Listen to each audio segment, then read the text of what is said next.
Good morning. ഞാൻ ഡാക്സി school for storytellers Kerala ഗവൺമെന്റിന്റെ അസാപ്പിന്റെ കമ്മ്യൂണിറ്റി സ്കിൽ പാർക്കിന്റെ ഭാഗമായിട്ടാണ് ഇവിടെ ഇരിക്കുന്നത്. ദൃശ്യമാധ്യമ പ്രവർത്തകർക്ക് ഡാക്സി സ്കൂൾ ഓഫ് സ്റ്റോറി ടെല്ലേഴ്സിന് ആദ്യമേ തന്നെ നന്ദി പറഞ്ഞുകൊണ്ട് ഒരു വാർത്താക്കുറിപ്പാണ്. നമുക്കറിയാം, ഇന്ന് നിങ്ങൾ ഉൾപ്പെടുന്ന, അതായത് ദൃശ്യമാധ്യമങ്ങൾ ഉൾപ്പെടുന്ന ഒരുപാട് ക്രിയേറ്റീവ് സാധ്യതകളുള്ള ഒരു തൊഴിൽ മേഖലയാണ്. അതിൽ പ്രത്യേകിച്ച് കേരളത്തിനെ സംബന്ധിച്ചോളം ക്രിയാത്മകമായിട്ടുള്ള കുട്ടികൾക്ക് എത്തിപ്പെടാൻ പറ്റുന്ന animation, visual effects, gaming and comics, അതിനെ ആസ്പദമാക്കി ഒരു കമ്മ്യൂണിറ്റി സ്കിൽ പാർക്കാണ് അസാപ്പിന്റെ നേതൃത്വത്തിൽ കിൻഫ്രയ്ക്കകത്ത് ഞങ്ങൾ നടത്തി വരുന്നത്. അതിലേക്കായിട്ടുള്ള ബാച്ചിന്റെ ഒരു തുടക്കം എന്ന രീതിയിൽ ഏപ്രിൽ 26 2026 ഏപ്രിലിന് ബാച്ചുകൾ ആരംഭിക്കുകയാണ്. അതിലേക്ക് നിങ്ങളുടെ ഒരു സഹായം എന്ന് പറഞ്ഞു കഴിഞ്ഞാൽ, ക്രിയാത്മകരമായിട്ടുള്ള കുട്ടികൾ കേരളത്തിൽ പല മേഖലകൾ അല്ലെങ്കിൽ ഇത് അറിയപ്പെടാതെ പോകുന്ന ഒരു ഒരു ഒരു ഒരു സമയമാണ്. കാരണം നമുക്കറിയാം, അനിമേഷൻ ആണെങ്കിലും വിഷ്വൽ എഫക്ട്സ് ആണെങ്കിലും കേരളത്തിനെ സംബന്ധിച്ചോളം ഏറ്റവും തികഞ്ഞ ഒരു ടാലന്റ് പൂൾ എന്ന് പറയുന്നത് നമ്മുടെ സംസ്ഥാനമാണ്. പക്ഷെ അതിനെ കണ്ടുപിടിച്ച് അതിനെ വളർത്തി അതിനെ ഈ ഇൻഡസ്ട്രിയിലേക്ക് കൊണ്ടുവരിക എന്നുള്ളതാണ് ഡാക്സി സ്കൂൾ ഓഫ് സ്റ്റോറി ടെല്ലേഴ്സിന്റെ ലക്ഷ്യം. ഇതൊരു സെക്ഷൻ 8C കമ്പനിയാണ്, CSR ഇനിഷ്യേറ്റീവ് ആണ്.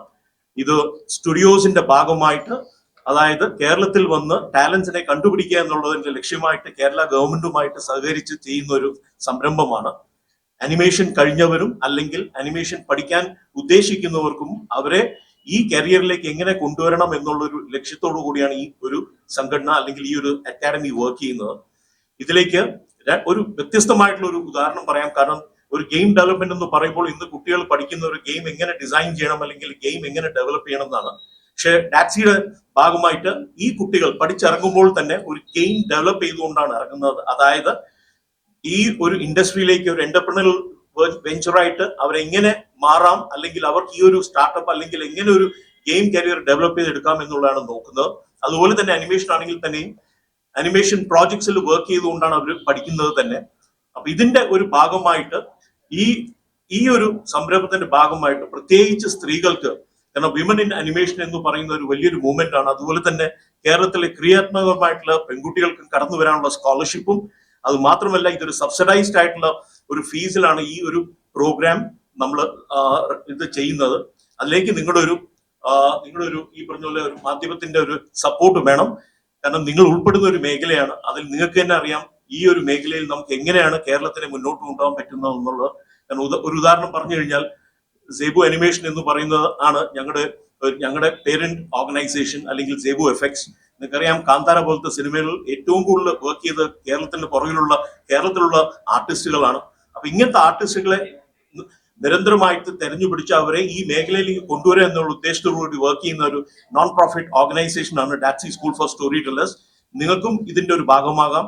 നിങ്ങൾ ഓരോരുത്തർക്കും ഈ പറഞ്ഞ പോലെ കിൻഫ്രയിലേക്ക് വന്നു കഴിഞ്ഞാൽ നിങ്ങളുടേതായിട്ടുള്ള രീതിയിൽ നമുക്ക് വി വുഡ് സീ ദാറ്റ് എങ്ങനെ നമുക്ക് ഇത് കൊലാബറേറ്റ് ചെയ്തുകൊണ്ട് വർക്ക് ചെയ്യാൻ പറ്റും എന്നുള്ളത് കൂടി ഞങ്ങൾ നോക്കുന്ന ഒരു കാര്യമാണ്.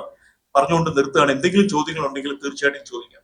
നമ്മൾ ഇന്ന് പുറത്ത് പോയി പഠിക്കുകയാണെങ്കിൽ, നിങ്ങൾക്കറിയാം, ദൃശ്യമാധ്യമങ്ങളിൽ പഠിപ്പിക്കുന്ന അല്ലെങ്കിൽ ഒരു അനിമേഷൻ കോഴ്സിന് ലക്ഷങ്ങൾ ചെലവഴിക്കുന്ന സമയത്ത് ഇതൊരു CSRന്റെ ഭാഗമായിട്ട് വെറും 44,000 രൂപ അല്ലെങ്കിൽ 44,500 രൂപയ്ക്കാണ് ഞങ്ങളിത് ചെയ്യുന്നത്. കാരണം ഈ ഫീസ് ഞങ്ങൾ അബ്സോർബ് ചെയ്തുകൊണ്ടാണ് ചെയ്യുന്നത്. കാരണം ഇതിൽ പഠിച്ചു വരുന്ന, അതും ഇത് തെരഞ്ഞെടുക്കപ്പെടുന്ന കുട്ടികളാണ്. അവരെ ഈ മേഖലയിലേക്ക് ഞങ്ങൾ തന്നെയാണ് പ്ലേസ് ചെയ്യുന്നത്. അതായത് ഒരുപാട് സ്റ്റുഡിയോകൾക്ക് ഇന്ന് ആർട്ടിസ്റ്റുകൾ പോകുന്നത് കേരളത്തിൽ നിന്നാണ്. അതിന്റെ ഭാഗമായിട്ട് തന്നെയാണ് ഈ സബ്സിഡൈസ്ഡ് ആയിട്ടുള്ള ഫീസ് അവർക്ക് എത്തിച്ചു കൊടുക്കുന്നത്. അതെ സർ, ടോട്ടൽ ഫീസാണ് ഇത് ഏകദേശം. അതായത് ഇത് സ്റ്റുഡിയോയുടെ ഭാഗമായിട്ട് അവർ തന്നെ വർക്ക് ചെയ്യാണ്. അത് വർക്ക് ചെയ്ത് ഇവർ പാസ് ഔട്ട് ആകുമ്പോഴത്തേക്കും അവരെ അബ്സോർബ് ചെയ്തുകൊണ്ടാണ് ഇത്, അതല്ലെങ്കിൽ അവരുടെ പ്ലേസ്മെന്റ് കൂടി ആണ് ഞങ്ങൾ നോക്കുന്നത്.